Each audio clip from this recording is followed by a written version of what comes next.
betwixt the raising of the undying emperor and the great planar war that shook the heavens, there was an age of contradiction, where cannons won kingdoms and muskets kept the peace. A brave few won the hearts of the conquered and conquerors alike. Of these we speak of the decline of the great kingdoms and cultures under the heel of empire. Of those we speak of gladiators and the untold thousands that worshipped them. Of this an age of glory, where kings would be slaves and a gladiator would be king.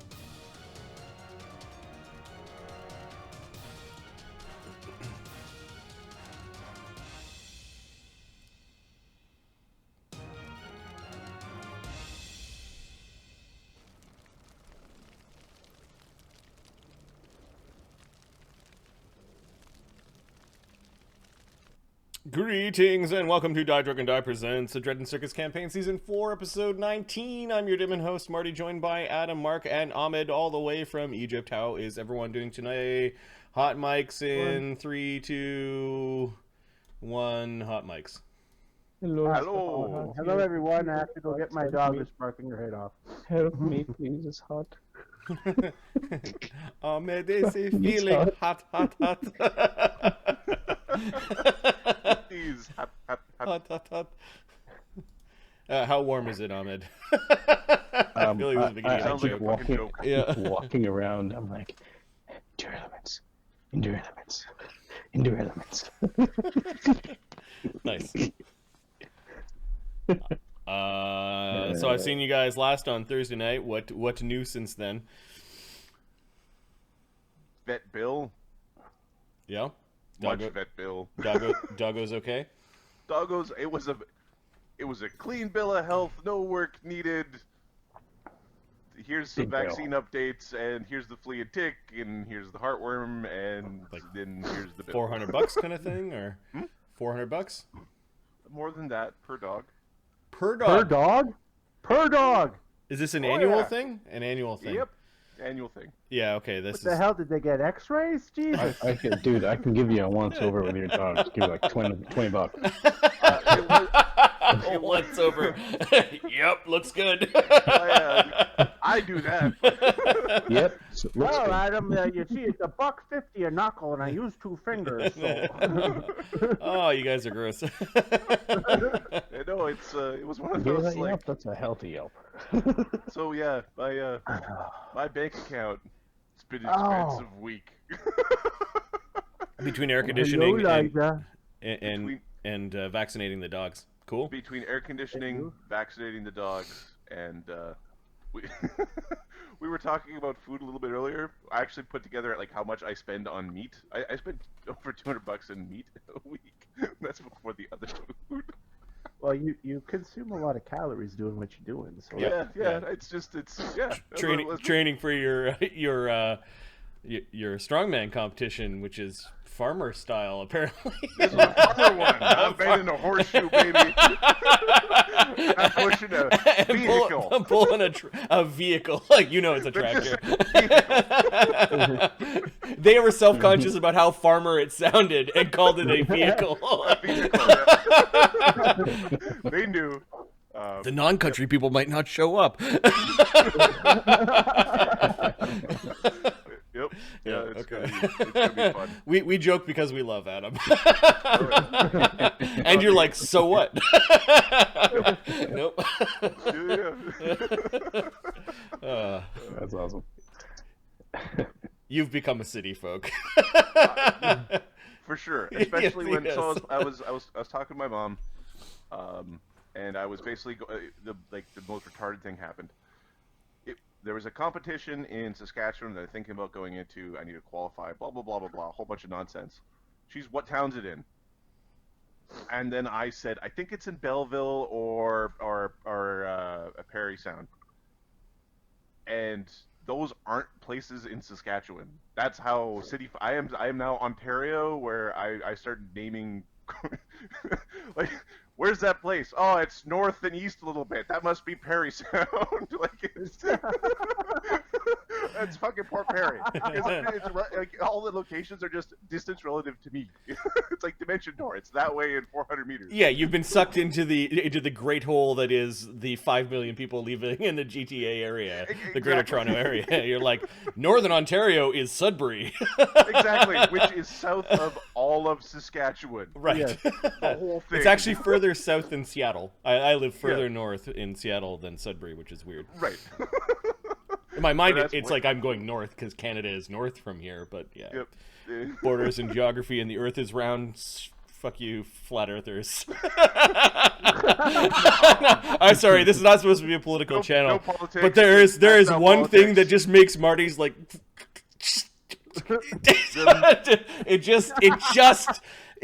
it just is. The moon landing was fake is mine. Because it doesn't even, like the flat earther thing, it doesn't even register because it's like, it's too wrong.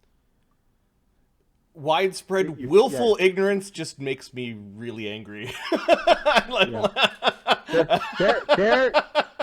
There was an actual convention for flat earthers. I don't even want to like give them no. Let's just stop it here before.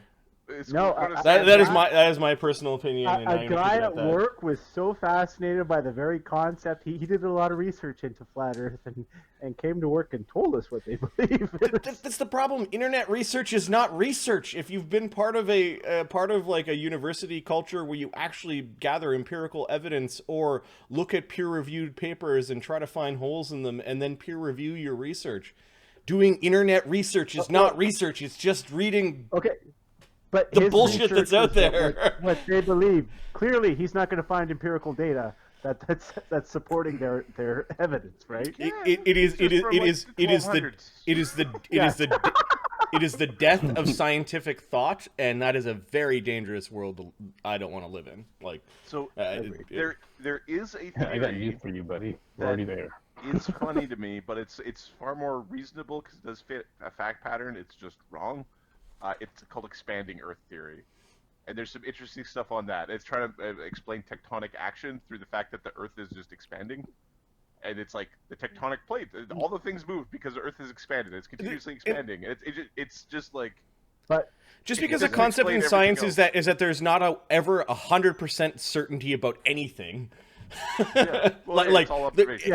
It is the heart of science, and just because something is 99.9999999% factual doesn't mean it's wrong. Like the existence of error or edge cases does not nullify proof. It's the Newtonian truth, Darwinistic truth. Sure. Is it true enough? Is it true enough to be fact? And does your computer work? Yes. Then we're pretty certain the physics on how the electricity is doing the thing, probably doing how we think it works. It does bring up an interesting thing between faith and actually, like, there's too much out there for each of us to do our own empirical study. So you have to have faith in a system that you hope gives you the rightest answer possible, and it is a really weird thing to take a step back from it. So after hearing this getting over my first reaction, I like took a strong step back, and I'm like, this is the way the Greeks did science. The Greeks sat around and proposed things and had little powwow circles and came up with the most logical thing that they could think of. They didn't do empirical. They did not do scientific method science. Because they weren't in a position to go up and observe the Earth from afar and go, "Yep, it's a circle," or it's a sphere. Experiment. Yeah, thought experiment. So it's like the resurgence of thought experiments about things that we've already got evidence about. Like, it's like this gigantic backwards step, and it serves a weird purpose. And anyways, okay, that was Marty's update of. He's getting all waxing philosophical about yeah. science. Somewhere Greg's just going, are they going to play D&D today? Exactly. Fuck. Okay. All right. Nerds is being shouted from the back. Nerds. All right. So you found one of Marty's buttons. Wear a flat How do earth we shirt and poke watch it in you. game? Oh, God damn it. Please don't.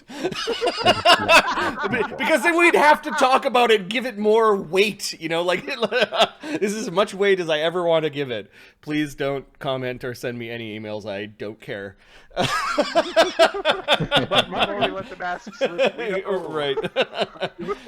One of our viewers could have some very compelling evidence about the flatness of the Earth and the ice wall that no doubt surrounds us, keeping us You all know, safe. No. The part where the part about fantasy and role-playing games, let's bring it back a little bit, that I do like to explore is that there are some planes in this fictional fantasy universe where we play in that are flat, or the gravity is all wrong, or everyone can only roll a 10 on their d20. That's it. There's no critical hits, no critical misses. Everyone is average at everything that they do. I would love for the adventurers to go to that place. Welcome to the plane of law. You've already lost the adventure. Four of you are dead. You took on a threat that was higher CR than you, so therefore you lost, because that is the most. Are you familiar with like those tapping games on your phone, or those like auto dungeon where your adventurer just goes in and he fights over time and you get crap? Yeah. That plane is that. You go in and it's predetermined how far you get. At the very beginning of the adventure, you know where you stop. Awesome. Anyways, okay. Ahmed, how are things? So it's very hot over there. What's going on with you? I'm actually looking forward to coming back, because beyond the 2 weeks of vacation for me is nuts, because I just can't. I don't know what to do with how to keep myself busy. So I'm looking forward to coming back. It's also a vacation from your PlayStation. Oh, I don't care that much about games, but this game, yeah. it's 1 a.m. and I'm like, let's do this. Awesome. Mark, how are things on your end? Pretty good. I got nothing really. Got nothing for you. So. You're fine. Working a couple overtime shifts next week. Yay! I found a dungeon that we're gonna play as our Pathfinder 2 playtest. I'm gonna pick a really like old school dungeon. I've got various versions of that dungeon, and I started playing the game based off of the dungeon, and I'm 130 pages into a very mediocre novel written about the dungeon. The novel is kind of convincing me, like, I should just write my own books if this is all it takes. It's not very good. We should probably not name drop the novel. Yeah, it's not very good. That wasn't the best. The neatest thing I could find is that he describes the spells, and you can recognize what the D&D spells are without using the names of the spells. That's the neatest thing. I can see that. Yeah. Is it a Forgotten Realms book, or is it a third-party book? No, it is a book that Wizards of the Coast put out in 2001, so around 3rd edition-ish time, for this old school dungeon. It's my missile of magic. As you know. They find lots of synonyms for the words that are used for the spell. Yeah. My unerring projectile of force. Kind of like that, but that's the kindest thing that I can say about the novel so far. My enduring declutter. All right. Names are poorly disguised. That Grandolph is. I'm pretty sure I know who that is. Grandolph. There was one novel. Like this is back in high school. I was reading a lot of the Forgotten Realms novels, and there was this one side novel. It was not one of the good ones. It was not R.A. Salvatore, but it started off as a gnome walking into a bar, and everyone yelled Gnorm, like Gnorm. I looked at the novel and went, nope. Kind of hucked it across the room and didn't read another word of it. I was like, it's funny, but not what I want from fantasy. Cheers references in the first paragraph. All right. I might be younger than you because I had no the fuck idea. Cheers. Cheers. So Norm, then, Norm is the fat guy at the bar. Norm's the fat guy at the bar. Every time Yeah. he walked in, everyone went Norm, and that was everyone knew your name kind of thing. But it was a shtick. All right, let's do a recap of what happened last game. Marty's a bit punchy today. Watch out.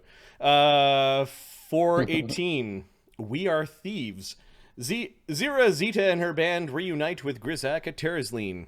They get an update from the Custodian on the movements of the Shadow Swarm armies and a great migration of peoples southwards. The party decides it is time to recover the Grinthark and travel to the Protectorate of Twin Mountains. En route, they meet the last member of a great Silver Dragon clan who also wants something from the great horde of the Heart of Gold. He's not getting it. I can I actually know. say that I trust that dragon even less than I can throw that dragon, and I know how big the dragon is. The picture that I also looked up because it's been a while since we've seen what it is, Orb of Dragonkind. I looked up what it does again. I'm like, oh yeah, we're not giving that away. No, we're not giving that away. you Zeta, to be fair, Zeta did roll and knows what it is. She has a vague idea of some of the powers that it has. It may be altered for Marty's campaign. You do know that it's not a set of artifacts. It's just on Tarak. The Orbs of Dragonkind, there's one set of them, and they're spread across the Prime. Oh, they're like Infinity Stones. It's the D&D Dragon Balls. We're gonna summon Shenmue, and he's gonna, or Shenron, Shenlong. For them to say that one of the orbs is here is quite special. For them to say that the gold dragon orb is here is even more so, as that one has additional powers. Yeah, he's gonna miss that from his horde. We're not getting away with this. Like, oh, we snuck away. It's not happening. As for other things that you might want to learn about to the artifact, so you have hints, and your hints will be, Mark has a vague idea of what the thing might do. The true way of doing this would be to get to the artifact and either A, start using it, Legend lore. B, legend lore, Yeah. or some sort of version of legend lore. C would we be have research at a library, and that might be a safer way, given artifacts tend to have artifact We have curses. legend lore. We're good. Okay, got it. Yeah, that turned out good for Phineas. 10 minutes and we're up and running with All right, lore. so Don't if you worry about recall, you guys had managed to fly over the multiple layers of defenses at this high mountain kingdom, or thanedom, the Protectorate of Twin Mountains has against the approaches of lesser folk. You flew basically to the front gates of this massive golden citadel, and were almost you were immediately arrested when you proclaimed that you were adventurers. Apparently, Grizak, Grinthark, and Nibbles long ago had finally, was the straw that broke the camel's back in their acceptance of adventuring as an acceptable vocation in the Protectorate of Twin Mountains. as they did something to a very large and sacred golden statue. They might have made it fall over or something like that, and the dwarves went, no, these adventuring types are up to no good. Luckily, you seem to have To a be friend. fair, To be fair, most cities really should. Oh yeah, Well, by the way, it's I've a narrowed standard- down my Oh, good. I've narrowed down my Pathfinder 2 character. It's going to be a paladin, and he's based on Wayne. Wayne To be fair. from Letterkenny. Yeah. I do have some backstories already whipped up in the in that campaign OneNote. You may want to have a look. But yeah, Okay. personality wise, Wayne, is this the guy that puts plural on everything? No, that's Squirrely Dan. Oh, okay. Wayne is the guy who squints a lot and goes, mm. Oh, right. Yeah, that would be a great paladin. He's very sort of stand-up-ish, but like farm boy Yeah. kind of. Yep. Yeah, you should watch the show, Adam. I need to, because I remember being It was the first filmed. to It was me. filmed. Part of it was filmed in Sudbury, and the corner store that they hang outside of was the corner store around the corner on Albinson Street. Mark, unless you were the one Yeah, that told me this. and I can show you in the first season. There's a scene where they're going to break in this meth lab and fuck it up. That meth lab is two blocks from my house. That's how good a neighborhood I live in. The local brewery in Sudbury also produced a beer because of the show called Puppers. So when we're in Sudbury, we can go get a Puppers. Is this a CBC thing, or how do I? Pitter patter. Pitter patter. No, it's on. I think it started off as an internet short. Okay, so The only place I know of to get it is on Crave, or if you have like some kind. If you don't watch it, what I'll do is I'll bring the DVDs of the first 5 seasons, and we can watch a few episodes of it. That's what we're gonna do. The show when she's very picky. So. Yeah. It's about a bunch of people in a town of like a few thousand people. Anyways, so you guys stayed the night. The ambassador of Ar Yamar, this great city of gold, did manage to make contact with you, as it is his job to receive visitors. Normally, ambassadors are sent out to embassies in other places. Apparently, the Protectorate of Twin Mountains has basically pulled back contact from anyone other than the Imperium and dwell quietly in their own little mountain valley, blessed with the minerals and metals of the earth. So, could I have done an action before Betty Bye, or is it Well, yeah. So you guys were sent into basically you had an upgrade in your quarters. Instead of this empty hall that was long neglected, you were brought deeper into the castle and given splendorous quarters. You were served a meal and a bath by human slaves, which was curious, and basically tucked in for the evening. And you guys were left to your own accord. We'll say it is late in the evening by this point. Once we're tucked in, would you like to cast as insect scouts and have them sort of just scout out the castle for me? That's cool. There was a vent, and they can go through the vent, and they can. That do is things. awesome. I would Zack like to know sees dinner. where- Okay. How long do they last? And this castle is huge, so I'm gonna roll to see what really cool thing you end up finding okay. out. So here, give me a second. So they don't scout people; they just scout structure. Okay. And it's gonna be. I think it's 2 bugs going in different. Come on, Pathfinder PFSRD. Come on, PFSRD. Okay, don't PFSRD. Okay, all right. Okay, so I'm gonna roll. It's they can scout for up to, well, it's caster level, so 9 or 10 plus D6 hours.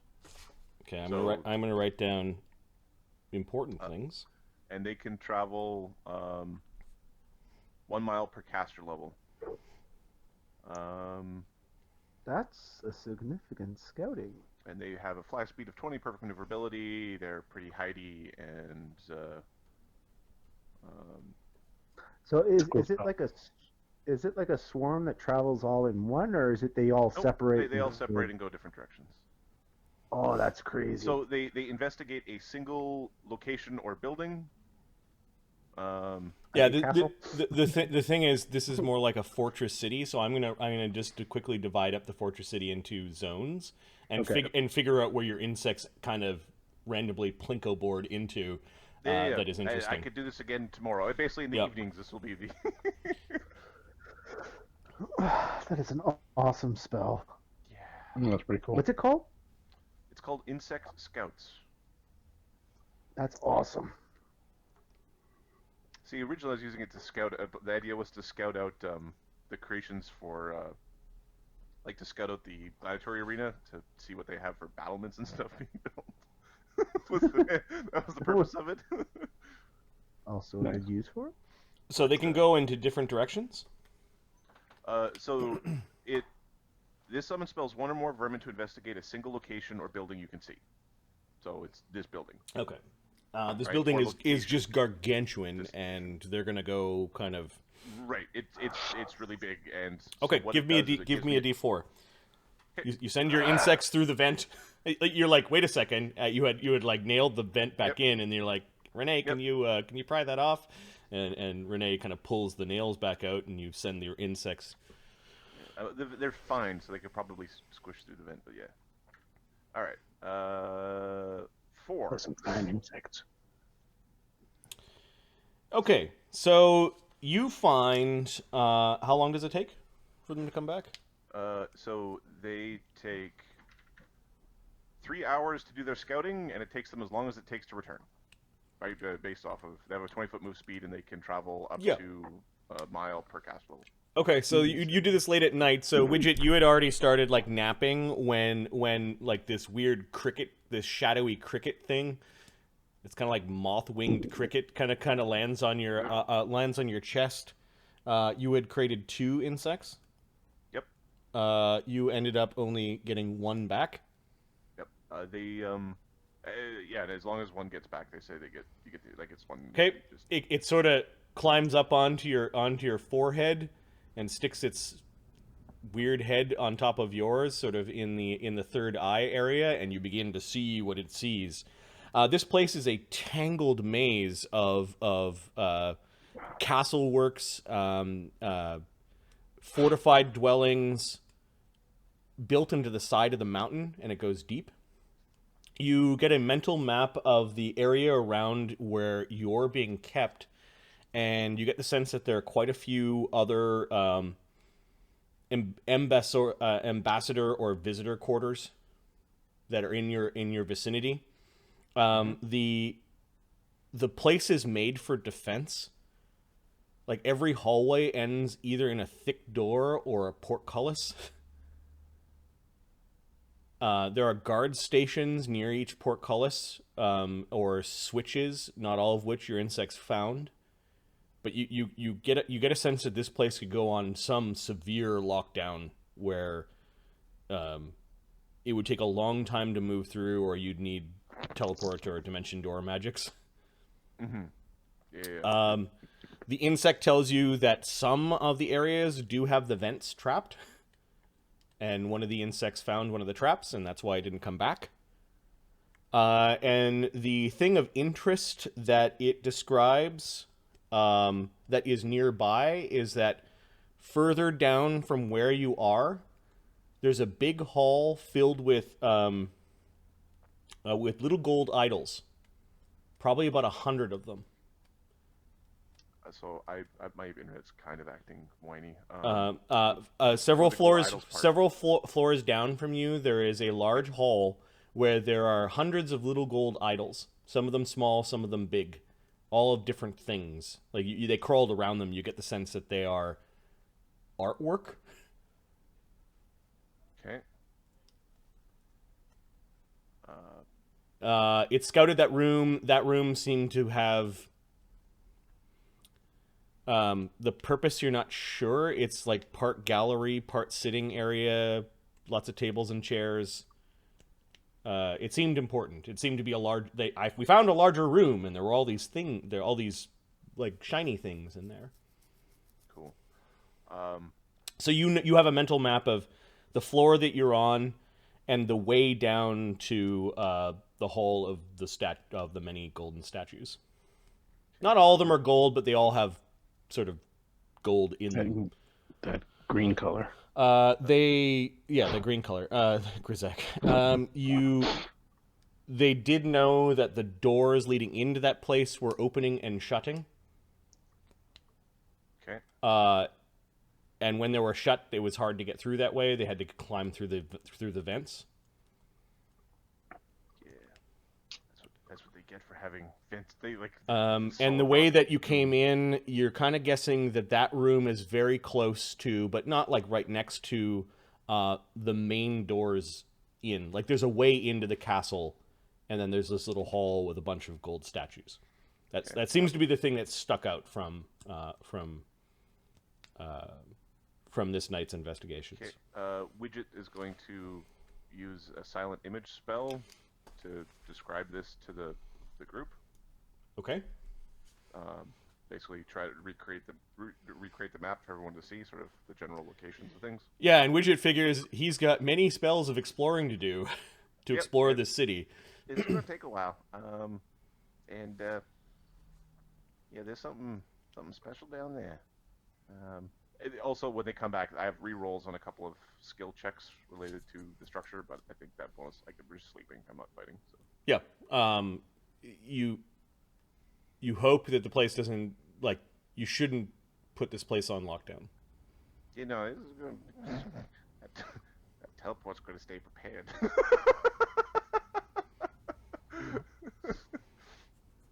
tell you what. Now you guys are teleporters, so you're like, yeah, fine. Well, we do. It's worth considering if they put this much effort into security. They've got walls to prevent teleportation. I was wondering how is the gold flakes everywhere, Marty? Yeah, the gold flecks not in everywhere. They are in the major stone parts of the building. There are internal walls that might be just regular masonry or wood or other material. But the stone facings of the wall and where the citadel actually goes into the mountainside, there are flecks of gold. It's not uniform, but it does make for a beautiful pattern, but Grizek is very concerned about gliding.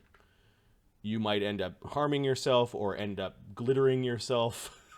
You just come out glitter dusted. Come out glitter dusted, or it might be like obvious that somebody passed through. It is a devious defense against this sort of thing. If there is a problem, we can always step into the shadow. Most magics do not prevent that. It's not inconceivable. It's not inconceivable, given the amount of gold they get from this city, that the Imperium has gifted them a hedge staff. We haven't seen it. Did we see the magic of the hedge staff? Was that like a thing? Like there was an aura, or was it just? The hedge staffs do have faint auras. They're more obvious when you get closer to them. Yeah. Well, we didn't see any magic. There's a minor abjuration. Is there a minor abjuration? There is minor abjuration on the walls. Yeah, on some of the walls. The main stone walls, anyways. Yeah. Yes. Shadow walk is an illusion, which is fun. This is not stopped by.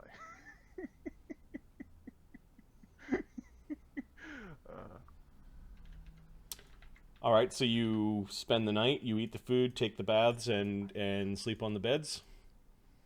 Yes. Do you keep a watch? Grizza. Why don't we say it that way, it makes me nervous, but the answer is yes. Why don't we just step into a rope creek? Because they might be watching. Chuckles. They can't be watching. So, private sanctum. Chuckles.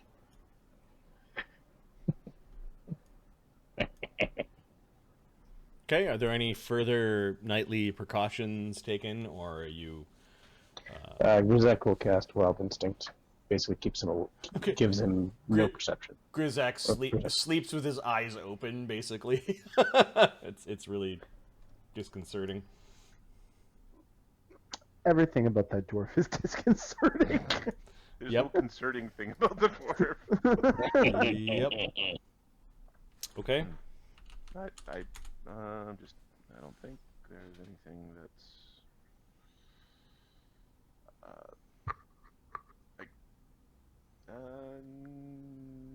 no. I think we're good. We're gonna do our check everyone for curses and then go to bed. Yeah, you look at magics. There don't seem to be any magics aside from those that are expected on your company. You go to bed. We will have a watch, aka Renee doesn't sleep.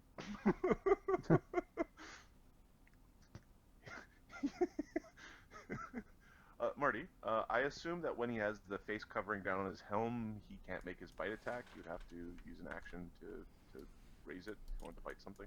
Who? Renee. Yes. Yeah. Probably an action to raise it. Yeah. I'm thinking of move action or something like that. Yep. Okay, I just he's basically muzzled at this point. Okay. Morning comes, and it comes early. There is a knock at the door. There's a tumbling of the tumblers in the door, and pretty soon a small army of slaves led by what looks like a very attractive dwarven priestess. She is young. That comes in, and she kind of... Everyone up! Were they off-put by the fact that there's a big black cube? They kind of plunged through it. She plunged through it with like a gusto, maybe not quite realizing it as she had her back turned, like kind of hurrying the servants through. You notice that some servants are stopping and like spilling basins of water, and she looks back, and there's something here. She's raising up what looks like a golden orb that had hung around on a chain around her neck. Like her hand goes up to it, and she's now looking around. Sorry, a minor protection. I was not aware that there was any protections cast upon your quarters last night. I will have to report this, she says.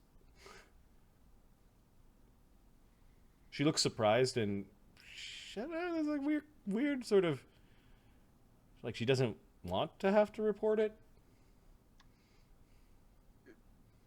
Zero will bump Grizak.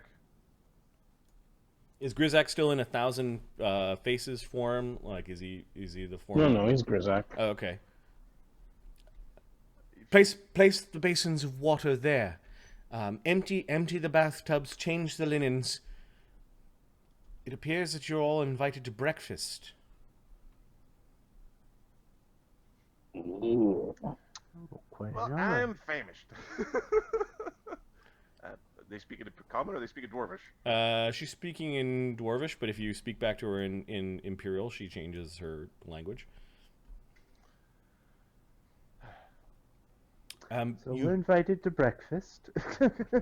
Yes, you should all clean yourselves and make yourselves presentable. I'm always presentable. To To be more precise, you are invited to the breakfast ceremonies. Because I'm actually going to have to take a bath today. Are you gonna wash me? No, you're going to wash yourself like a big boy. He turns to the next one next to her. Are you gonna wash me? If you require assistance bathing, I will have some of the servants do it for you. No, he's talking to his own party. That's what She's this still responding. woman Hey, says. Rennie, can you scrub me? Renee nods. Never mind. Come. Is This there dwarf here. Anything particular about the ceremony that we should know?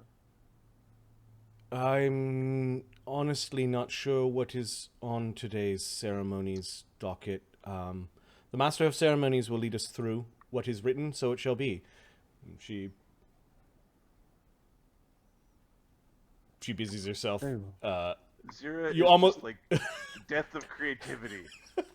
This is the death of creativity. Creativity dies here. She looked like embarrassed that she didn't know, and is busying herself like fussing with some of the linens. Grizak, Yeah, what?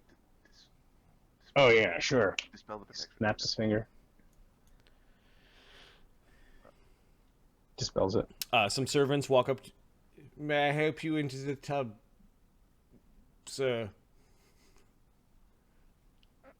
Grizak's gonna do a cannonball, land very unceremoniously, and just fill it with water from his own, like... Okay, There we go. The servants are all aghast at this. One of them actually snickers. Belle, the young woman dwarf, turns around and kind of looks at that. She's like, clean that up at once," is what she orders to the servants, and they all are now on their knees mopping up Grizak's mess. You missed a spot. She's pointing at the spot where Grizak had pointed, where they had missed the Oh. spot. You guys are way too serious over here. There's a bewildered look across her face. She's looking at Grizak. Our dwarf has been touched. I'm still trying to figure out who touched me. Your dwarf? Is he some sort of prisoner? No, our friend, the dwarf.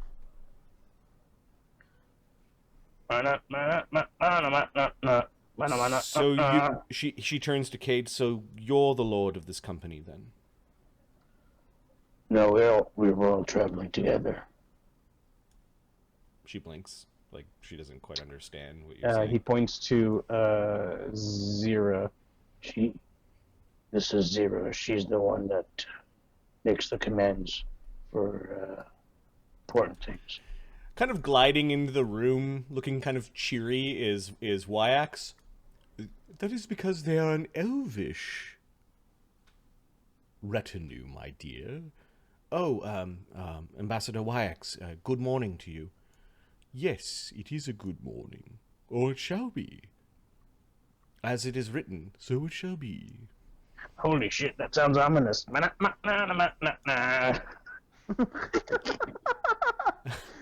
Oh, the Grizak's gonna be so much fun here.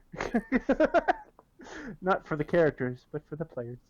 May your hearts be filled with the golden light, she says as she backs away, and the army of slaves that she calls servants kind of follow with her. She kind of nods politely to Wyax. What's her name? That is the young, lovely Belle Baruna. She is a acolyte priestess of the Heart of Gold. Nice meeting you.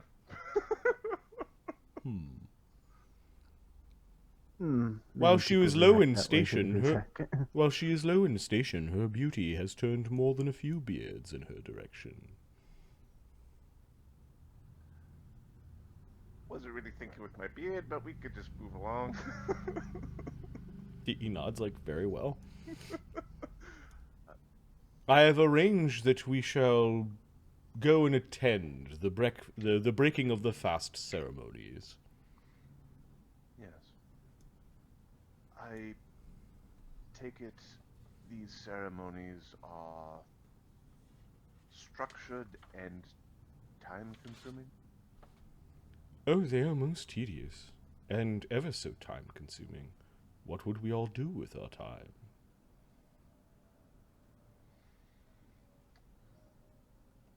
Sing, dance, Train. poetry. Creative.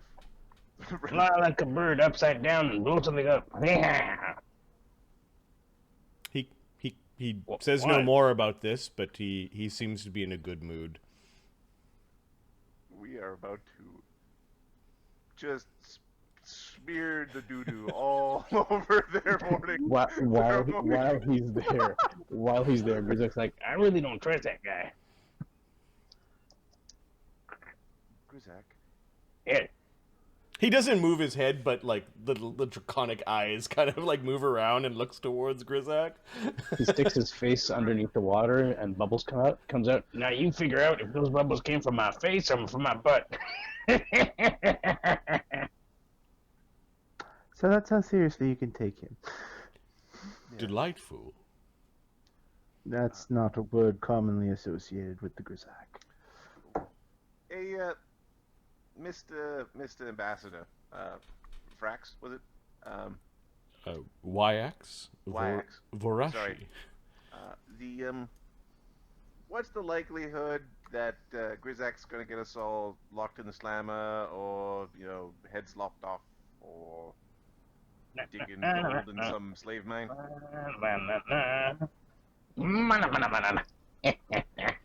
I'm not sure. It depends how you present your gift.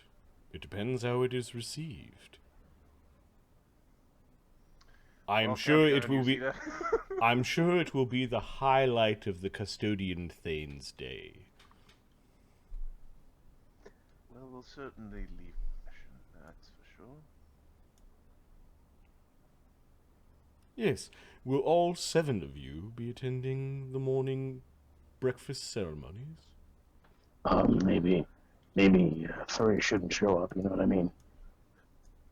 What kind of dress code are we supposed to be having and wearing?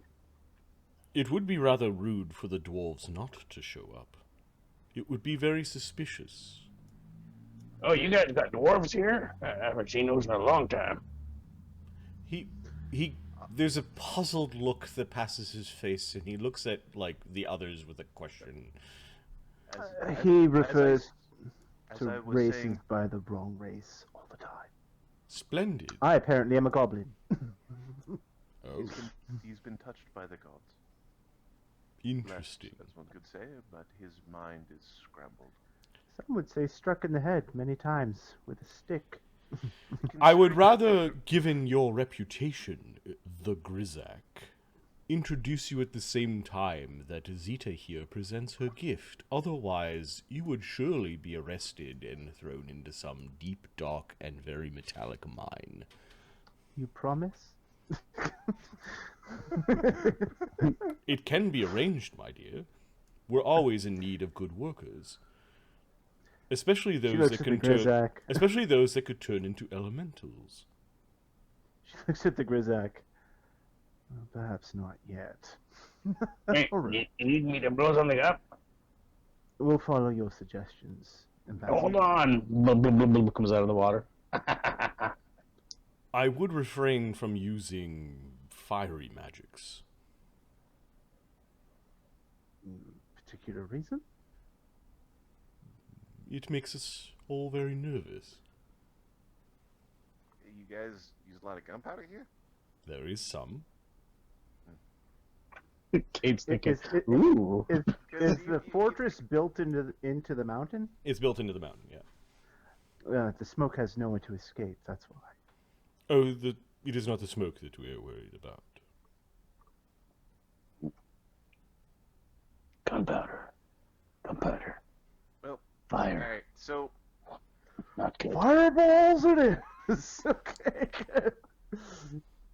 I've got a bit He of doesn't tell you why, like, he's not, you can tell he's not being telling us why, closed-lipped. yes. Yep. when we find the powder room, we know what the escape plan is. It's just blow up the powder room. After that, I don't know. Just blow up the powder room. Mugavane, you thinking about going to break the fast with the dwarves? I am hungry. But do not know if I have any clothing that would not offend your Thane. There are quite a few Dragonborn that live underneath the Thane's rule. We have all learned how to coexist. They will not be frightened by your scales. I mean my clothing. I have nothing formal. Is it considered rude not to eat during the break fast? You will find many things considered rude about here. Do you have a list of the rude thing? Ah, It there. would be good to know. Is there a primer or something to know? Unfortunately, we do not have that much copper here.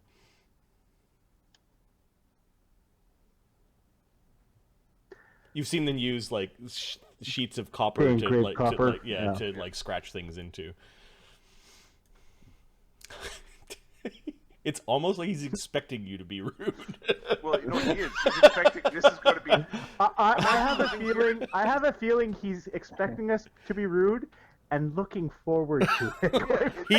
He's in a good mood. He's This is going to be the funniest fucking thing. Quietly inside, he's going, "This is gonna be fucking awesome."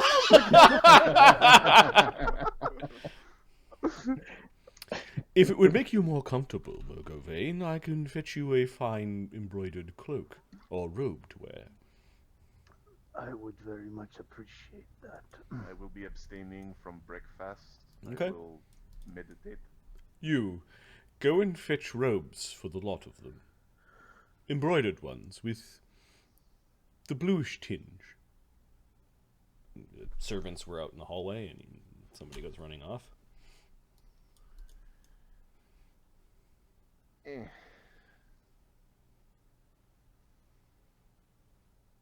I'll break it fast. Okay. Servants come back in a hurry with enough robes for 6 medium creatures and 1 small creature. So have you lived here your entire life, Wax? May I call you Wax? Yes, I am so pleased that we have visitors of high quality. We can drop in private quarters the pretense of title. As you wish, thank you. Implication there being not in private quarters to keep it around. Oh, ambassador would be fine. Of course, I'm sort of representing you today. And for that, we are most grateful. You'll have your work cut out for she's looking back at the Grizak again. It is not the first time that we've received elvish delegations, and I assume it will not be the last, although it has been some time. Let us hope not. On behalf of the Heart of Gold and the Protectorate of the Twin Mountains and its Thane and Ruler, please accept my apologies ahead of time. These are our ways. On behalf of Terrazline and our delegation, please accept our apologies. We do not know your ways. Excellent. I'll be sure to let the Master of Ceremonies know that the formal exchange of apologies has been made. Wonderful. But I didn't do anything yet.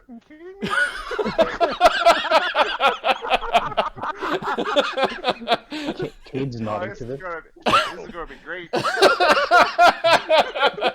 Winter justice hat. All right, dressed in your robes, all of you are like, what the fuck?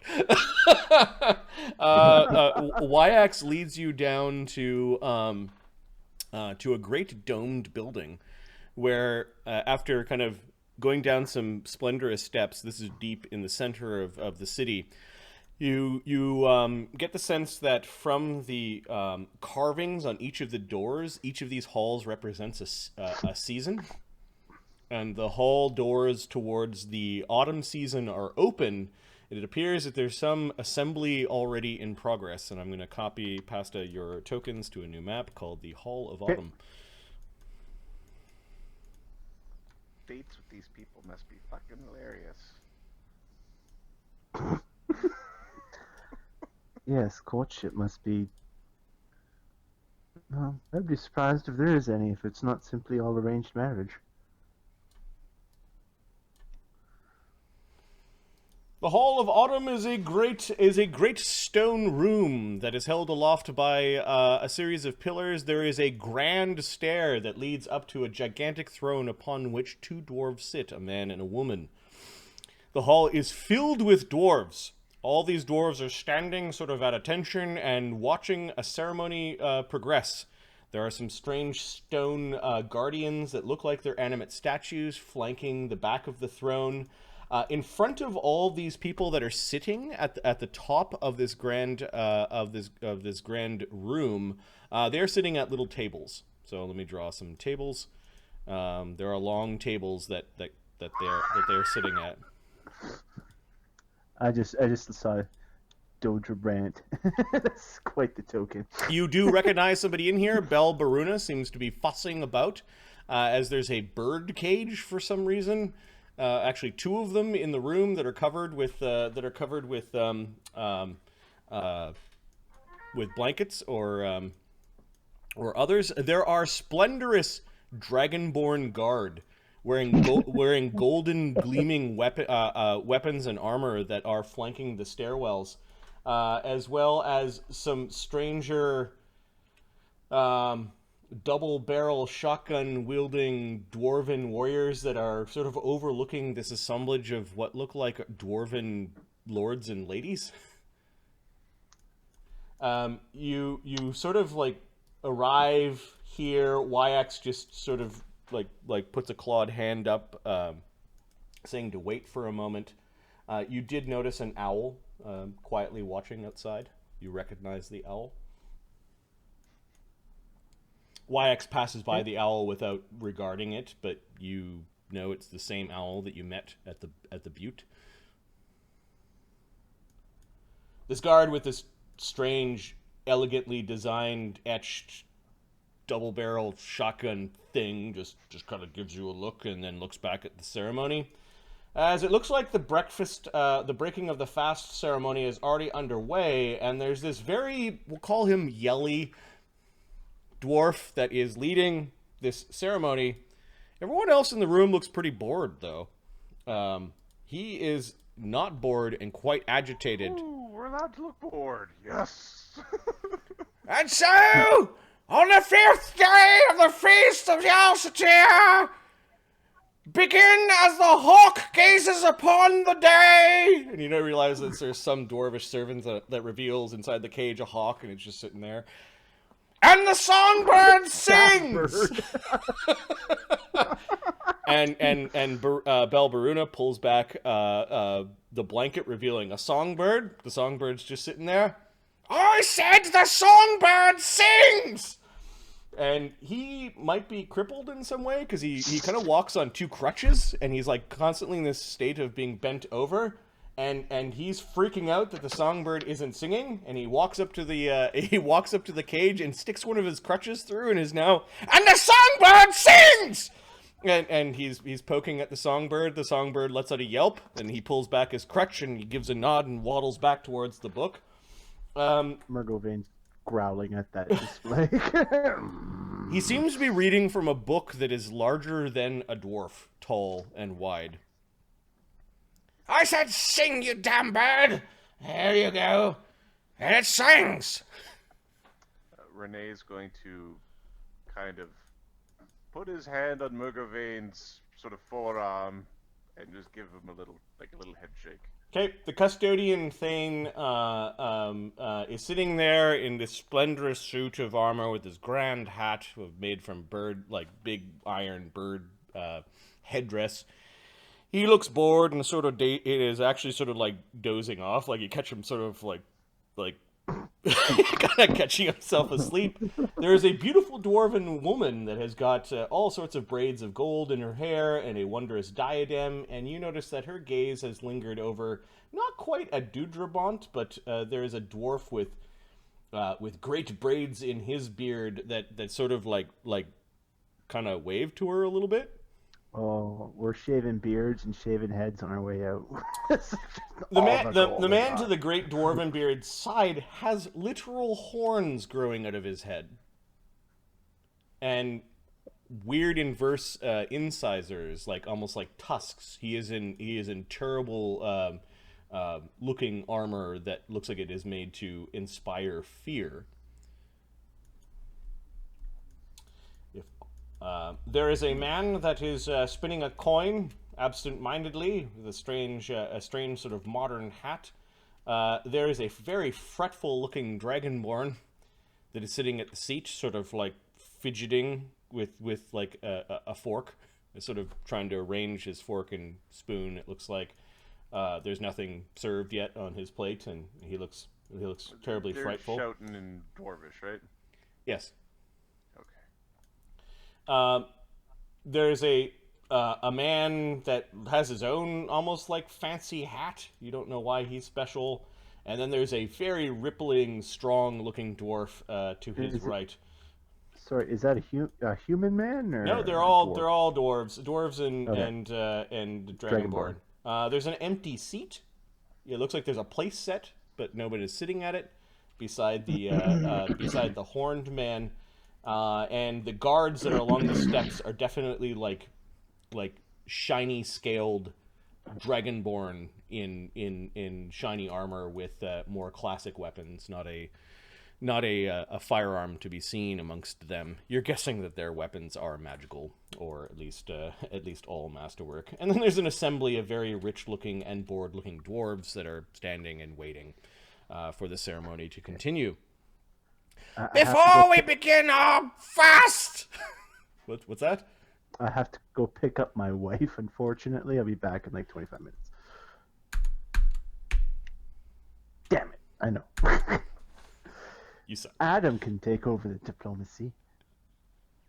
My character He's good at that. Why? The Grzak's here. don't speak the elfin. Oh, you guys suck. The dwarven. Yes, I suck. I'm sorry, but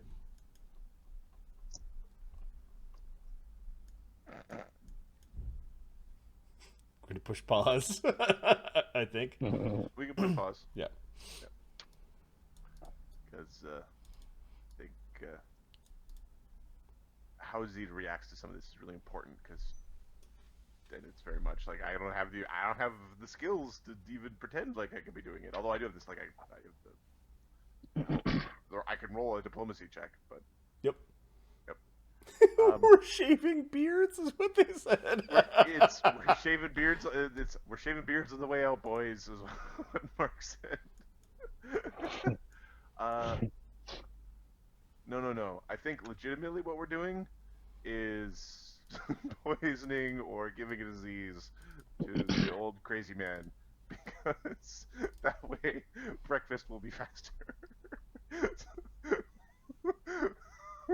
We'll give him ghoul fever or something. That guy looks crazy. Apparently, it's Mark's dog that will play. Mark's dog is like, "No, you're leaving me. He's barking away. You son of a bitch." And now it doesn't know there's a camera running, and it becomes like very intelligent, like lounges around, like Puts on a pair of reading cigarette. glasses, smokes a cigarette. That does not look very intelligent. That looks very dog. It's letting everyone know Mark is not here. Yeah, because that Fuck barking you. will not go on while Mark is here. Okay, what can we be doing in the meantime? We're waiting for Mark to return. Is there any treasure to divvy? Let's just see. Yes, there is actually. Let's go through. Is there? Yes, there is. The flute of the bone snake and the bone snake should actually be on Zira's stuff, right? Mm-hmm. Although the bone snake is pretty heavy to carry. Yeah. Could be in the I Mergovain's think bag. it's in Mergovain's sack. Okay, I'll put just the flute on Zira. The robes of armor. The silver and blue sapphire pendant that is a holy symbol of Lear. I'm also going to put that on Zira. Yes.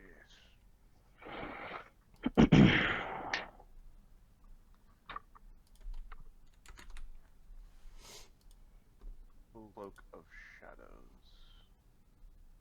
Who has a cloak slot that is being used for a... So, right now, that's weird. All of these scrolls. Yeah, they should be. That's what I was thinking. The scrolls and the wands. Did what's his name? Widget scribe any of these?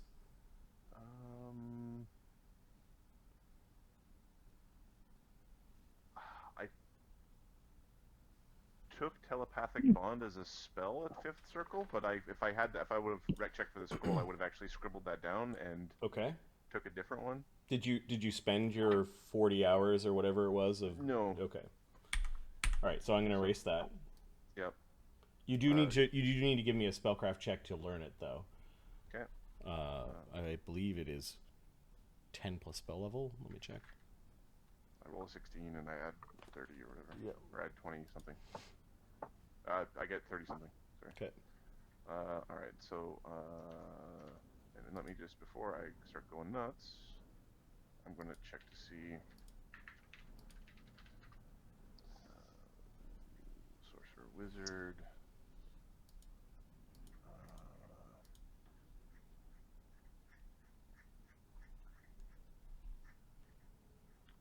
The Freezing Sphere, I believe, is a 6.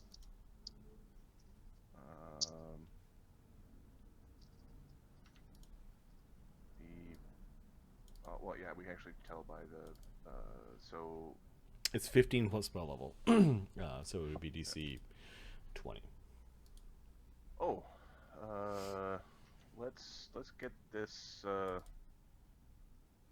widget will actually scribe the tongues.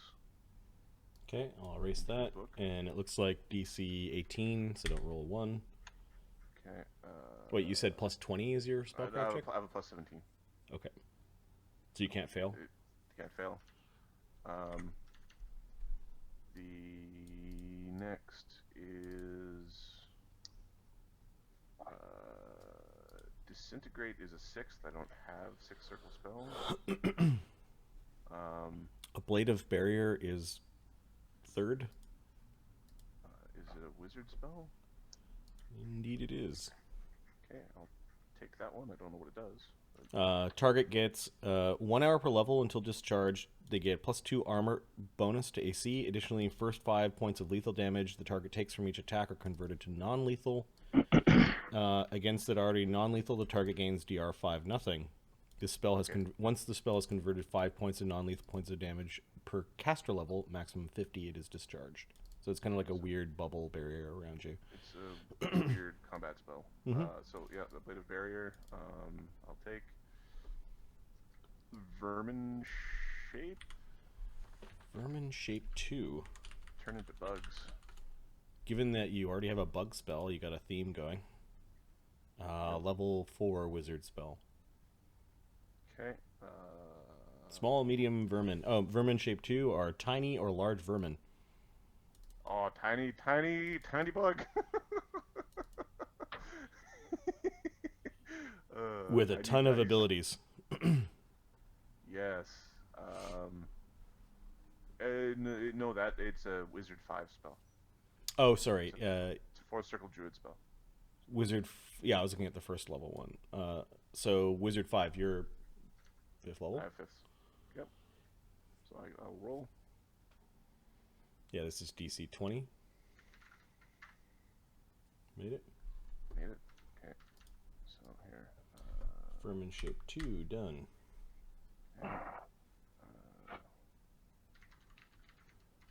Is True Seeing 5th?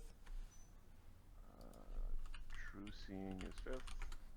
It's 5th for clerics. I don't know if it's 5th for wizards. Yeah, let's see. It is not. It's 6th.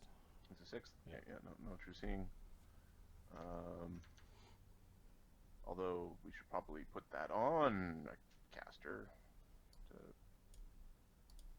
do a thing. Right. Next is, I believe, Stone to Flesh and Flesh to Stone are both 6th. Yep.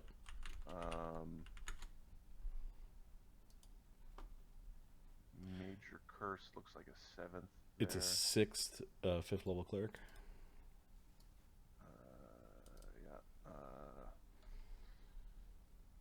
And then I don't have. I think I don't have. I have Ant Hall.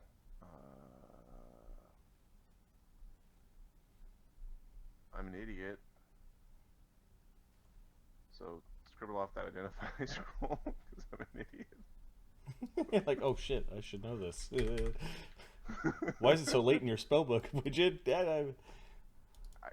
I wrote it down twice. Where's the first one? Don't. Bookworms.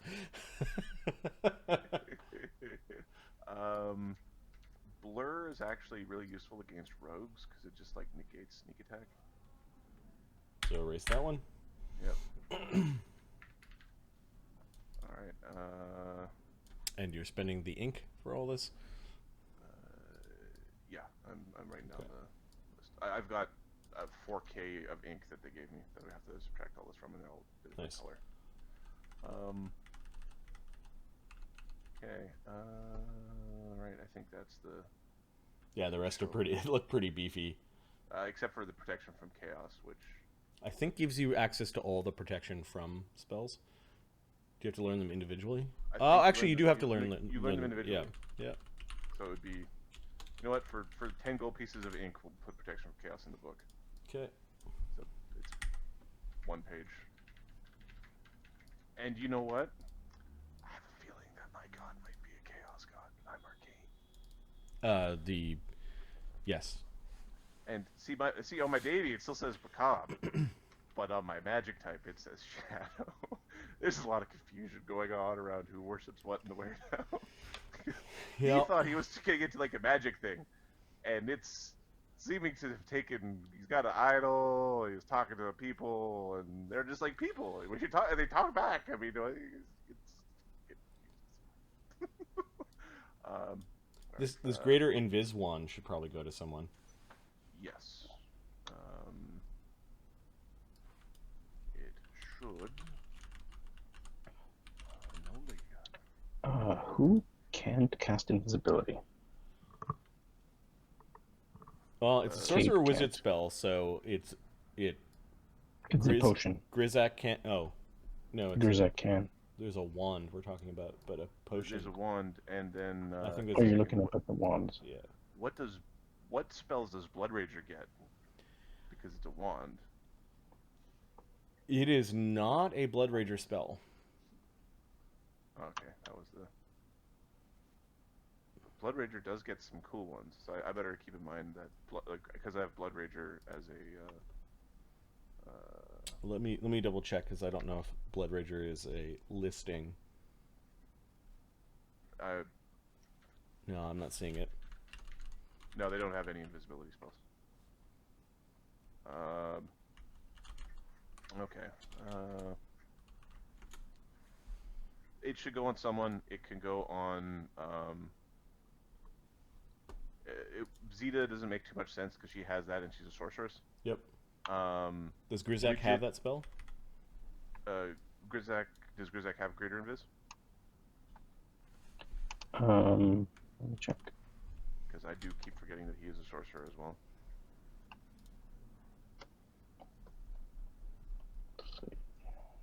Yeah, he does. He does. Okay.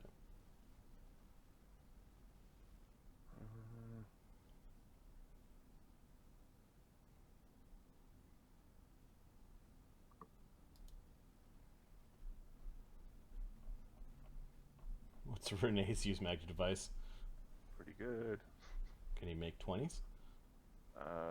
Renee's use magic device is, I think, plus 16 right now. Let's give it to Renee. Given that everyone else can cast it. And then you die. Like the Wand of Shield should probably go to either Renee or Murgovane. I'm thinking Murgovane. Renee doesn't get drained by shadows, and he has a buckler. So.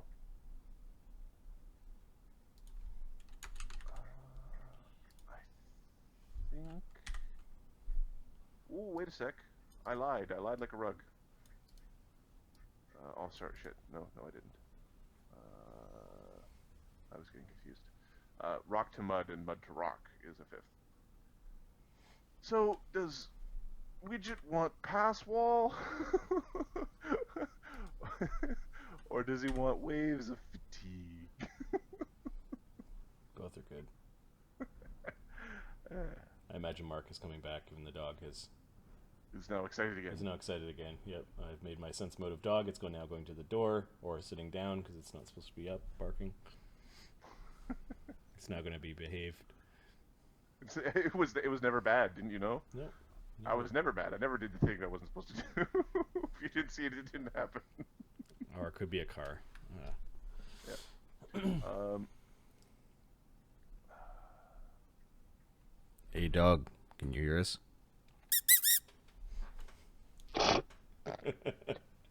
Hello there, fellow companions of my master. Oh, damn. Or telekinesis. Bok bok. Oh my god, the trick from me. What? Sorry, this is too fun of a scene for me to not let Mark be involved in it. To partake. Yeah. He needs to partake. Yep. Yeah, see, -1 transmutation, -1 evocation, telekinesis is transmutation. It is super useful, but nah. And let me just remind myself of my enchantment. Oh, necromancy is okay. See, this is why we check these things. Avoid necromancy because you're no good at necromancy. So, which is going to suck with the whole shadow magic thing, but these are part of that whole way the build goes.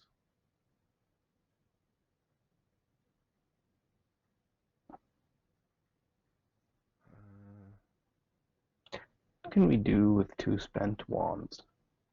Use them to... There are spells that use them as spell components. Oh, really? Yeah.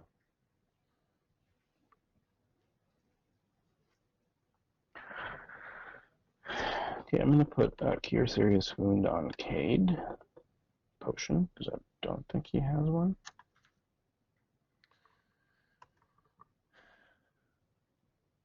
You know what? I think we're gonna take a wall of stone.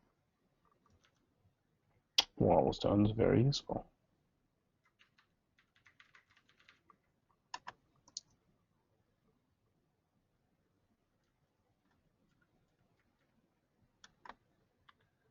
Alright.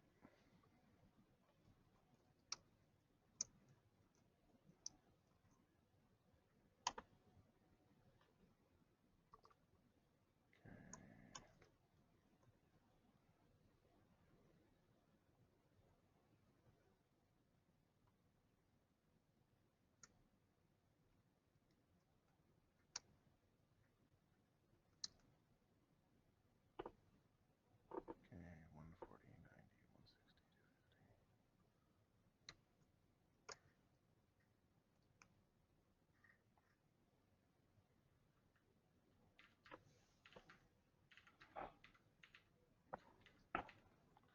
Alright, and here we have times 2, and this is times any 4. That's times 0. 90 is 1,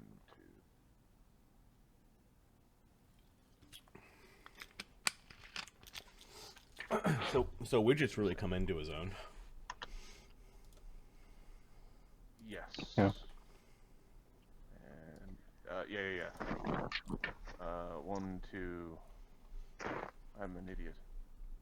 I put like a whole bunch of spells in the wrong circle. So he's now got like the trifecta: protection from good, protection from evil, protection from chaos. He doesn't have protection from light. And he hasn't researched protection from neutral. Get out of my mind! What about protection from Dragon Lady, who you might have accidentally sold your soul to, but you didn't mean to because you wanted to use some cool magic trick and they told you weren't supposed to, but you wanted to do it anyway? There is a limit on how much protection a first circle spell can provide.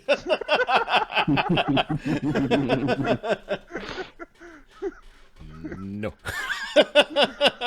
Protection from DM4 story. Protection from plot! I cast protection from plot! Stupid.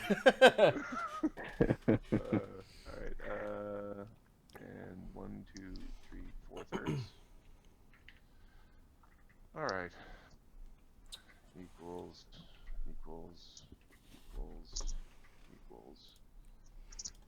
500 plus 360 plus 160 plus 20 equals. There's no 10 in there, so.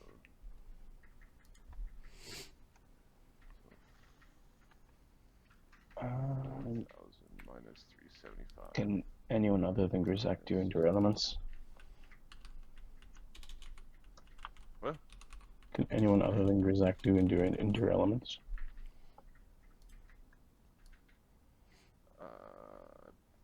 No. Nobody casts it except nobody. I don't think anybody took it as a spell. Okay, so I'll put that on Grizak. It's a wand. Oh, I think everybody can use that wand. Nobody like took it specifically. Oh, and I will scribble that scroll of that scroll will also get scribbled. And all right, spent.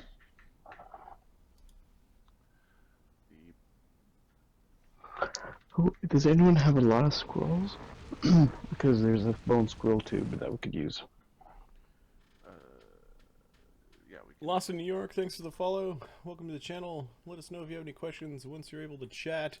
We are waiting for Mark to return, as there is a he had to Life is pick up his wife. getting rid of our cool scene. Yeah, exactly. There is a scene where the adventurers have gone to a place called the Protectorate of Twin Mountains, and the dwarves are in the middle of their breaking of the fast ceremony. It is a very lawful neutral culture that it might be oversteeped in tradition. These dwarves suck. But don't worry, with the ambassador, they've already exchanged the formal... We apologize. Don't worry, we did the pre-apology apology. Or the pre-event apologies have already taken place. the formal apologies, right. Cool. Grizek now knows he can get away with things, because we've already apologized. I am Widget is preparing spells that he would have learned, and then I am preparing a token for later, as the gladiatorial games are a thing on this particular continent. And why? Oh, okay. Trying to find a good token for this beast. It's not bad, but it's not accurate. Okay.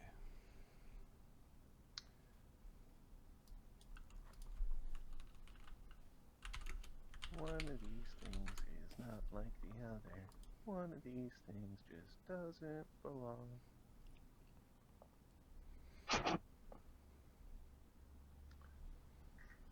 I think it's the Grizak.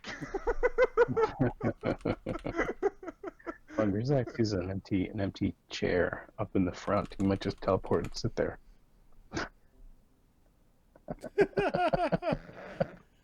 Thanks for holding my spot. Yeah, there's this massive chamber full of dwarves, as this master of ceremonies is leading a very boring ceremony called the breaking of the fast. So ceremony. Kate enjoys us. He is lawful neutral. All right, I'll have to create Renee's also well built for this type of breakfast. Stand around and listen. Breakfast. Renee being undead and just... Renee being undead, and what does he do? He likes suspended, staring at the sky for months at a time. Okay. So how do you like these dwarves so far? Weird? If it wasn't for the fact that they worship a gold dragon god that may or may not be in the mountain, it'd be much easier to interact with them if they didn't have that. That's kind of like a trump card of like, no, you pissed them off. Okay, yeah, well here's because I'm not afraid of the dwarves or anything the dwarves can do. Like, it's That's gonna true. Be We are 12th level, so it is gonna be a problem though. we gotta get that orb. Yes. We gotta find out who has it. Alright, so Widget's gonna grab that 7th circle haste scroll, as he is a wizard. Sure. Wizard. He's a wizard, and they're like the worst because they're frustrating, but they're orderly and they're theoretically good. So it's like, Grabbing a sandwich. Hold up. I should feel bad if I want to hurt them, but I kind of want to hurt them. I love Mark's comment after the description that they have gold in their braids and their hair. Like, we're shaving some beards on our way out. Yep. Well, so Zira is the chaotic neutral follower of the chaotic good god of creativity and fun. Zero. These Yeah, and the people goddess are of the moon, creativity, and the arts, right? Yeah. Yeah. These people who... It's the opposite. They used to art, they're not arting anymore. They could art at some point. Somebody made all the gold and the things and did the stuff. But some guy is reading from the thing, and they're reading from the thing because it's just the thing, and you read from it. So it was written, so it shall be. It's not the same thing as, let's be creative. It's exactly the opposite of so it was written, so it shall be. That is that is antithetical, almost. Yeah, it's kind of on the opposite side of that spectrum for sure. It's way over there. It's like, oh, these people. Oh no. What's wrong with it though, man? Like, so are there lots of ceremonies? And the answer was, well, what else would we do with our day? Yeah, is it long? It's long and tedious, isn't it? Of course it is. You know, idle hands of the devil's plaything. It's like best be in a long ass ceremony every single day. so you guys were just your faces as the ceremony began, and they're unveiling the birds, and the birds weren't doing. We're doing something bad to the master of ceremony. Okay, yeah. We're gonna do it. We're gonna juice some Grizak into his mead or something. So you guys don't like Duderband in the first 3 seconds of meeting him? He's a crazy old man. Look at him. I don't mean just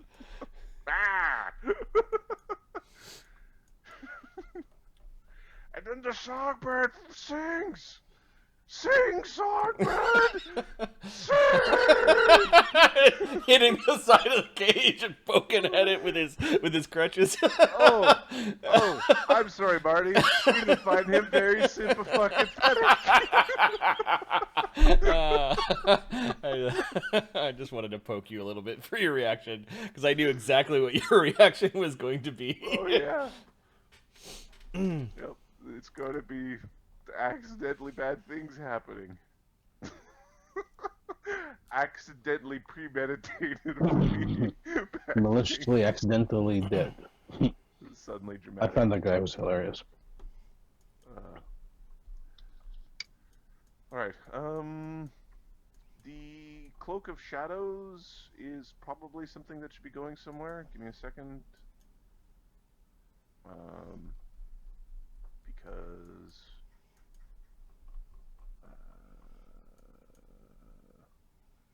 yeah, so Zero gets it from Bracers. What is Murgovane's stealth check? Balls. I do not disagree.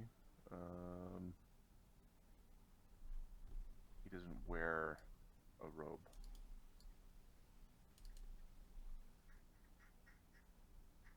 He doesn't have a cloak at all?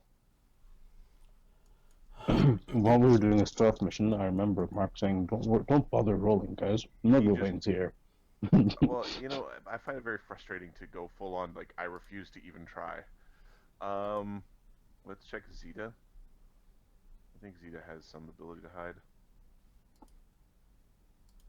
Not really.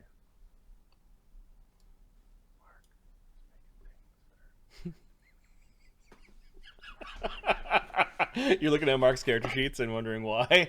Oh, there's a bunch of stuff to wonder why about. And Ahmed's. Mr. Monk who doesn't know how to see things. Do you know what... There was a reason for that. You can't fight what you can't see.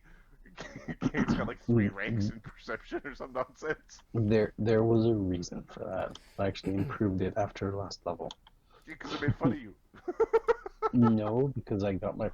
So there's a lot of feats that allow me to do things like fight undead and fight underwater, but I need specific levels of skills to do those.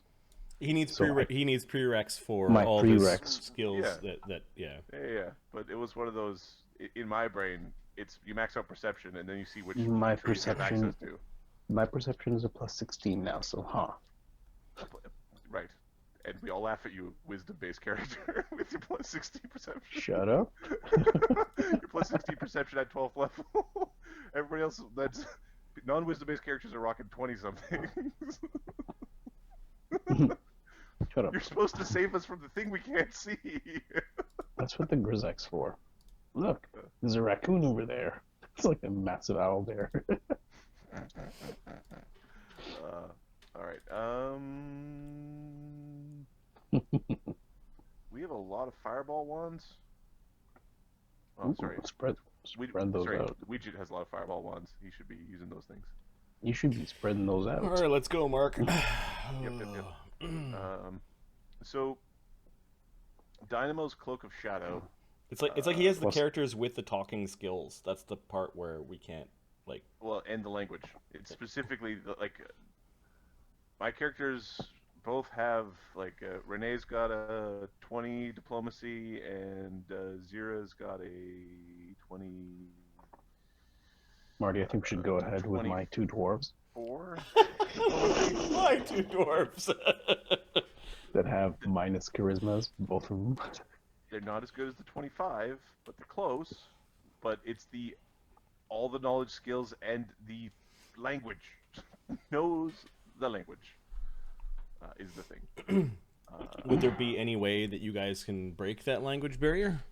Can get Grizek to translate. Widget now has no. Widget now has the ability to cast tongues. So Widget can cast tongues, which is a way to break the language barrier. Yep. Zira used her comprehend languages in the last fight, and she had it through. Cade can translate. Item.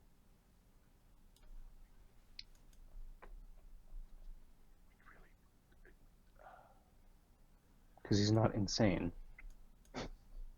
He's not insane. That is a. Let me a second here. That is a very valid point, considering the Zira does not have the talkie spells. Or sorry, Zeta does not have the talkie spells, and give me a second. Is there a way for me to trick it?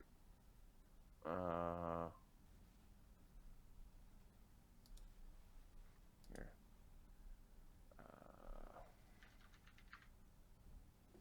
Tongues is a divination.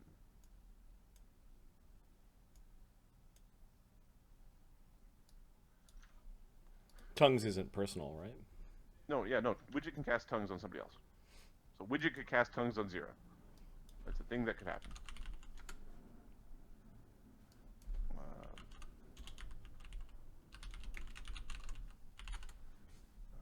Just seeing if there's any... Comprehend language is personal, so... Right. So, I can...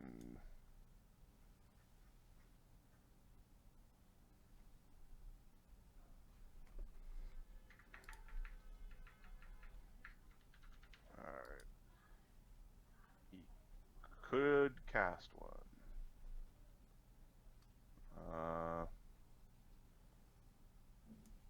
And I can speak to dead. If we kill all the dwarfs, I can speak to them using my I can staff. speak to dead things. Uh-huh.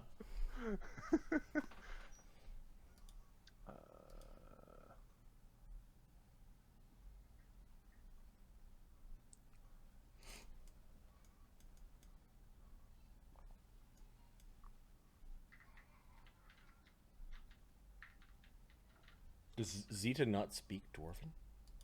Zeta does. Zira does Okay. not. And it's funny that Renee doesn't, but because his backstory was he used to in the long ago times he apprenticed with dwarves, but that was a long time ago. Long time ago, and then it's possible that the dwarf always just spoke Imperial to you. Yep. There used to be a language he could speak.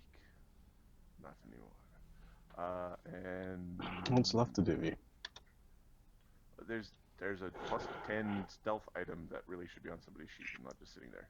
Let's give it a Murglevein. Because the question is... Murgvain's like, no, I don't sneak. You are wearing the damn cloak, big lizard. Putting on the cloak. Well, it's like, because Renee's got a 26. We could bump Renee to a 31. But that doesn't solve the problem. Right? Murgvain's 8 dex and no ranks in stealth. He's a -1, and then armor check penalty if he has it. Bumps into things. Yeah. Jingles with all of his armor, creaking of his scales. Which will get him. That will get him to being. He's rolling with a +7 or something. Heavy like that. nose breathing. The whistling nose breathing.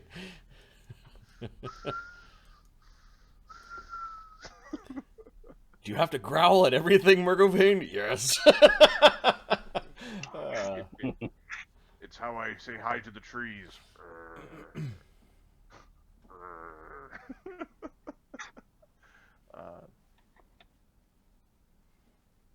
Yeah.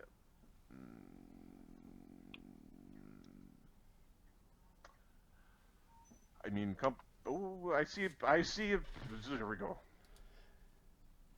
Hey, we have a mark. All right, let's continue.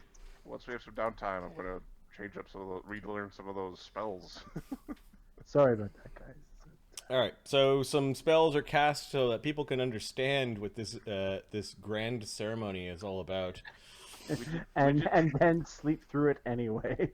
Widget can By the give sounds of one it. person tongues. Before we pray, we begin our fast. We're giving it to Zira, and Widget's basically putting his hat over his eyes as soon as we find a seat, and Yeah. We shall bless the table with salt! And you notice a bunch of servants come forward, kind of sprinkle, like, coarse-grained salt over the tables. And we will light the 5th candle! And there's a menorah kind of, like, thing, and you notice that there are a bunch of candles, and the 5th one is lit. And he's, like, looking at the servant that lights it. And dine upon the mountain fish and red grain! And now there are an army of servants that come forward and put these little red fish on top of the plates, and they start pouring red grain. No! He looks at the book. The blue grain! The blue grain! As the servants are all now wiping the red grain, kind of letting it fall onto the floor. It looks like painted rice or something, or actual like reddish or bluish tinged grain. And there's someone's job. It is to paint rice. the blue grain is brought out on pots and placed upon everyone's dish. And dine upon blue grains, he says, looking around the room. This is a great show. As it is written, so it shall be. At this point in time, there's a loud clearing of his throat that echoes throughout the hall. There's a murmur amongst the dwarves as Wyack starts to move forward. Pardon my intrusion, my Thane, master of ceremonies, but we have a delegation from Terra's Lean come to visit. This seems to almost make the master of ceremonies' heart stop, and immediately the protests begin. He waddles towards the seat that seats the custodian Thane and Helga the Golden Dame. No, no, no, my Thane! It is not time for elven delegations! This visit is inauspicious, impractical, improbable, inopportune, and will most likely be unfortuitous. May I propose that these unwelcome visitors be thrown out, or at least confined to the dungeons, so that we will continue uninterrupted with today's proclamations of scheduled ceremonies. As it is written! And there's this sort of dull murmur throughout the crowd, so it shall be. Widget, I don't think this spell is working. He didn't say anything reasonable. My apologies, Master of Ceremonies, but we all have our duties, and as ambassador, let the poor Drake speak, Dudrabant. This is the very bored-looking Helga the Golden Dame. I want to meet these visitors, she says, raising her head high and nudging her husband, who was still nodding off during the yelling. Apparently he is immune to the yelling at this point in time. Please come forward. And at this point in time, there's a great murmur amongst the dwarves as perhaps they too are waking up from Dudramont's enlightening ceremonies. They did not have plates. They did not have food. It looked like they were there to watch the Thane eat. Wow. and the people that were up at the tables, like maybe they ate beforehand or get to eat later. But there is a parting of the crowd as you are invited to follow all the way up to the purple steps. He takes a single step upwards. He seems to get like a visual scolding from Dudramont as he kind of points up one of his two crutches at the Dragon Man, who then stops rising the steps. He sort of like acquiesces with his hands put out. Now all eyes are upon you. As I was saying, the elves of Terrazleen have sent a delegation. Grizak's waving to everybody. Hey. Okay, there's some murmuring from the dwarves. You overhear in Dwarvish, like, I don't know who those dwarves are. You know, elves here this time of year? Oh my. I must protest, my Thane. We are in the Hall of Autumn. Autumn is not a time for elvish delegations. It is not spring. Is it spring in Terrazleen? It is not spring in Terrazleen. She admits it! It is not spring in Terrazleen! Nothing good will come of this! The autumn of war is upon us. The shadows have returned. Shadows of war! And you notice he wanders over and he's like flipping through the book and looking kind of at the like pages before and after today's page. Their entire culture runs on the Farmer's Almanac. Farmer's Almanac tells you what you are going to do. Come forward so that we may see you. And there's a murmur like you're breaking some sort of protocol.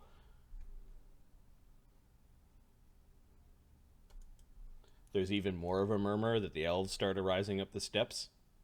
You hear like one lady dwarf go, oh, the elves go before the dwarves.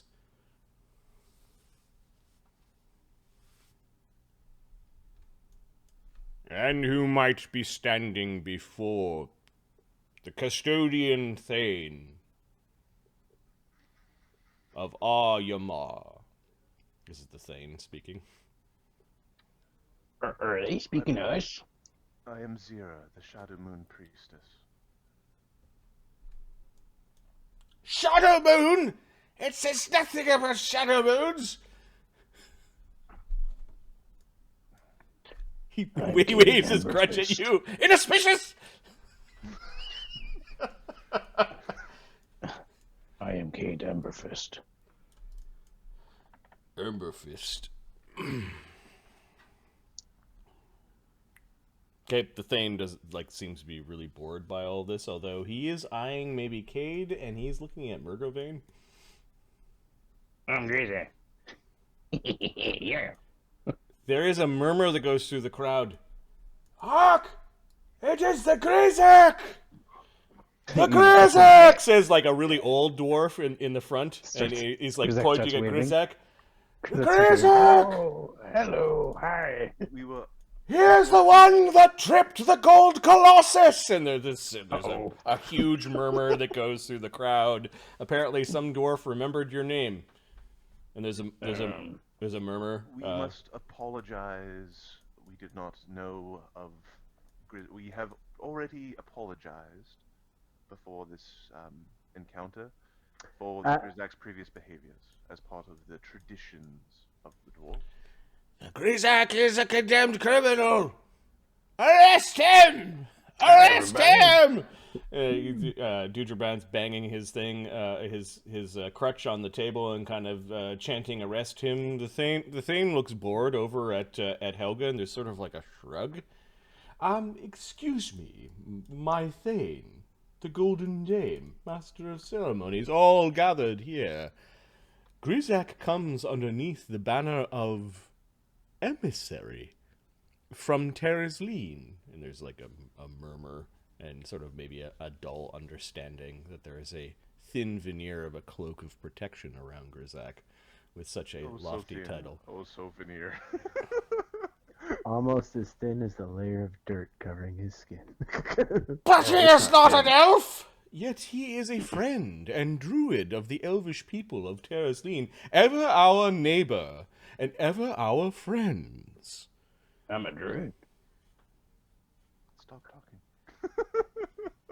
We should hear what it is that they want to say, and we should invite them to stay for as long as they wish as our guests, as we'd expect were any dwarvish delegation be sent to the elves. Perhaps he is sent as an interpreter. An interpreter of chaos! That is pretty. That is. You know what? You know that guy. He knows some shit. There is a quiet word shared between the Thane and the Golden Dame, and the Thane just basically makes like a bored motion with his gauntleted hand, kind of like proceed.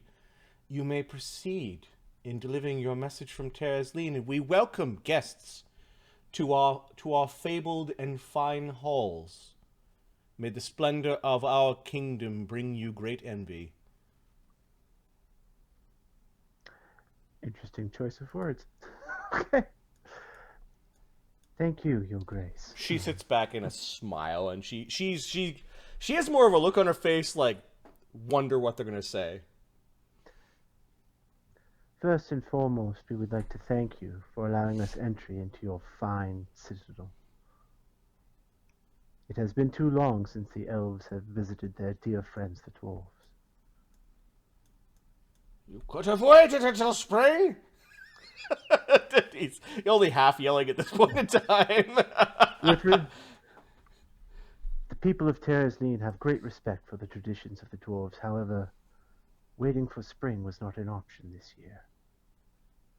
We come with bearing ill tidings. There is a second shadow war on the horizon.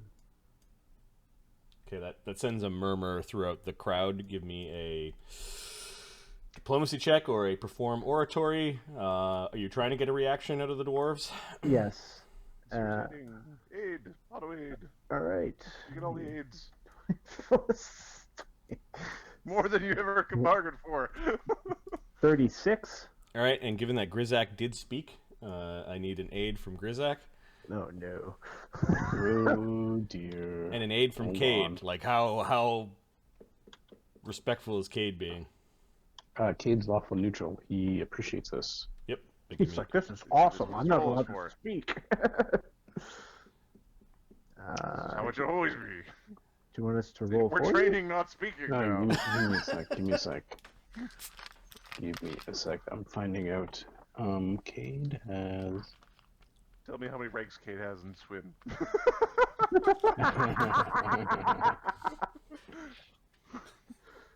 Ranks it swim.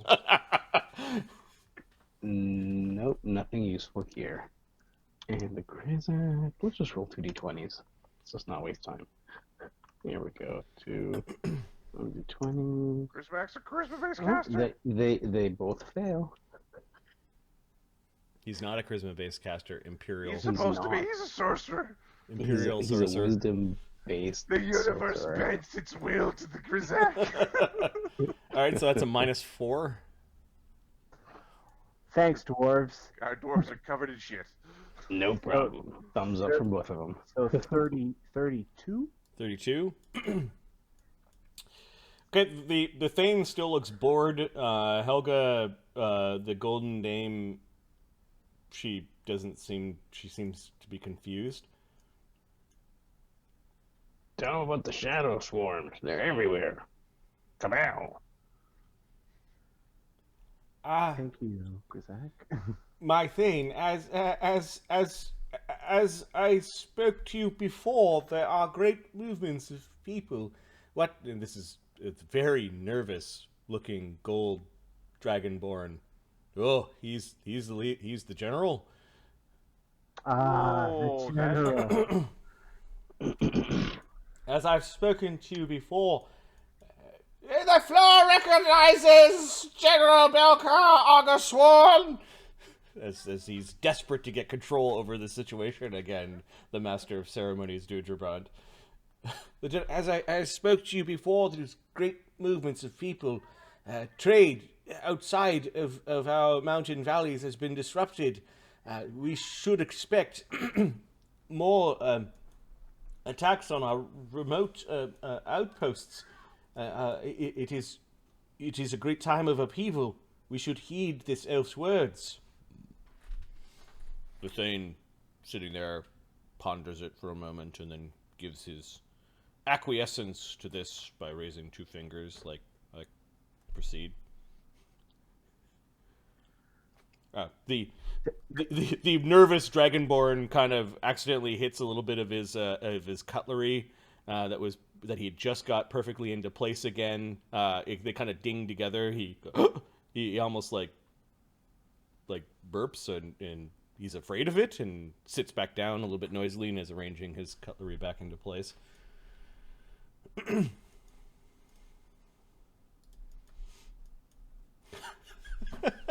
The Thane is now looking directly at Zeta, who is speaking. We could build. That's the general.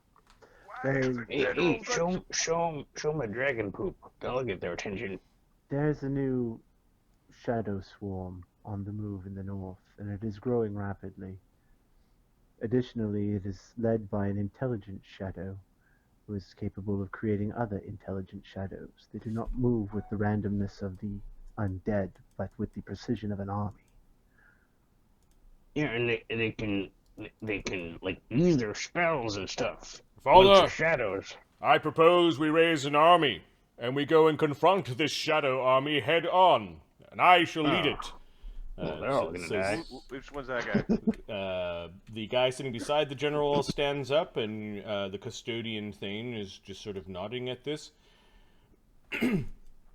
It is not your place, first son, to raise armies. It is the general's purview. May I remind the custodian Thane of this? We appreciate your bravery, first son. But the custodian, the master of ceremonies, is right. It is the general's purview to raise armies. We shall speak of this later. Yes, the first son proudly, sort of looks around the room. His eyes linger for a time on Bel Baruna. All right. So and he sits back down. We need to disappear the general. We'll let him be a potter or something he wants to be in some other place. He needs to not be here anymore. Additionally, the Dusk Lords have been spotted in the north. Okay, there's a murmur throughout the crowd of assembled lords and ladies of the dwarves. May I add in here? The big burly dwarf at the end. Hey, Grover, whatever his name is? Yep. The Master of Ceremonies and His Grace recognize Argo Gladdock, hero of the clans. As chosen hero of all the clans here, I would gladly bring my axe and my spear into war with first son Jastroon Gromley. And he just nods and sits back down, and there's a bunch of claps from a bunch of the assembled dwarvish lords and ladies. You do note that he said that he would put his axe and his spear into the hands of the first son, and not into the general's hands. And the general's a little nervous at that. And sense motive on the On how the general. competent is that guy? Yeah. You have my axe. Is this like a fourth level dude axe, or is this like a kick ass, Epic weapon. He looks like the strongest dwarf that is up there. Maybe the strongest dwarf in the room. He's like cut like Cade, and maybe he could give Mulgrimir a go in an arm wrestle. Got this big ass belt and And for the stream, I'm pretty sure you meant Murgovane. Murgovane. Did I say Mulgrimir?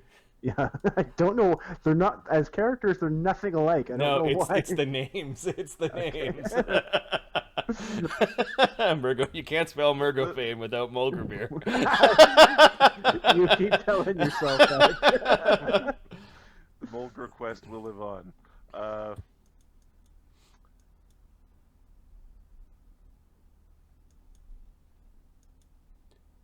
The threat that comes, at least one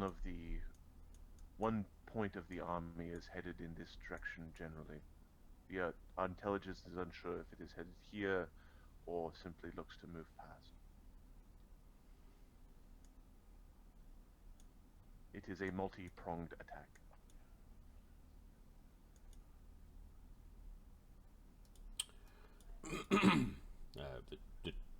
The big gold-bearded dwarf stands up.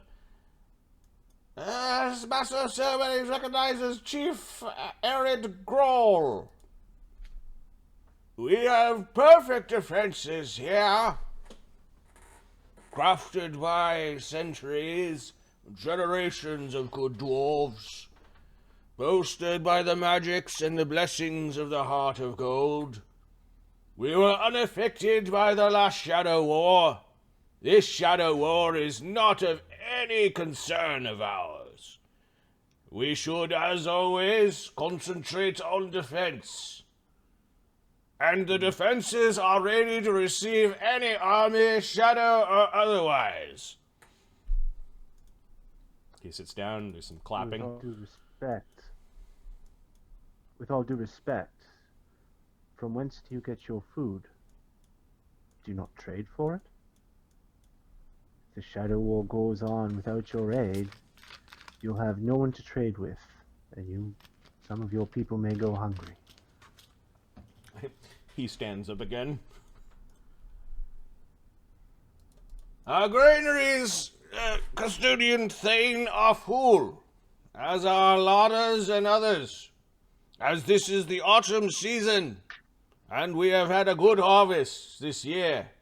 In addition, our hunters have found plenty of meat, as the deer are the most plentiful they have ever been. There is a big difference between this war and the last one. He sits back down. Grizak, do you want to give me a knowledge nature? Sure. That was Kate. That wasn't Grizak.